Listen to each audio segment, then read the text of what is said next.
Merhaba arkadaşlar, kanalımıza hoş geldiniz. Bugün sizler için iki harika oyuncumuz Ebru Şahin ve Akın Akınözü'nden yeni ve güzel paylaşımlar sizler için hazırladık.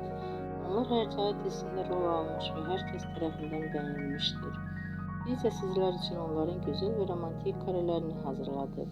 Bu videoların devamlı gelmesini istiyorsanızsa kanalımıza abone olup yorum yazmayı unutmayalım. Hələlik bizden bu kadar.